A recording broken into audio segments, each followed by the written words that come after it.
Title: Patterns of Unemployment. The U.S. unemployment rate rises during periods of recession and depression, but falls back to the range of 4% to 6% when the economy is strong.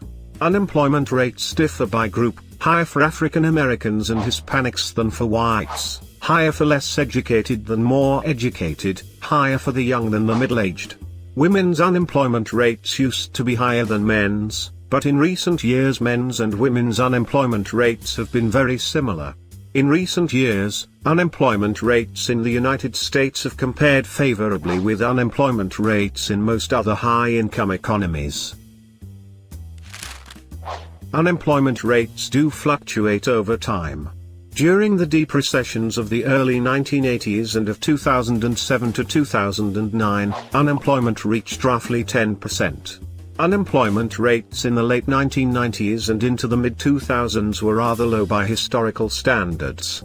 The unemployment rate never falls all the way to zero.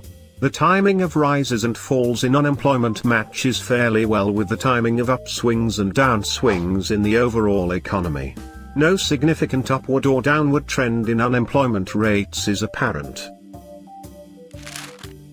The unemployment rate for women had historically tended to be higher than the unemployment rate for men, perhaps reflecting the historical pattern that women were seen as secondary earners.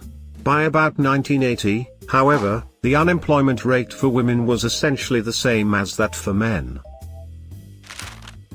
Younger workers tend to have higher unemployment, while middle-aged workers tend to have lower unemployment, probably because the middle-aged workers feel the responsibility of needing to have a job more heavily. We need to treat cross-country comparisons of unemployment rates with care, because each country has slightly different definitions of unemployment. For example, Japan's unemployment rates appear quite low. In Japan, workers who lose their jobs are often quick to exit the labor force and not look for a new job, in which case they are not counted as unemployed. In addition, Japanese firms are often quite reluctant to fire workers, and so firms have substantial numbers of workers who are on reduced hours or officially employed, but doing very little. We can view this Japanese pattern as an unusual method for society to provide support for the unemployed, rather than a sign of a healthy economy.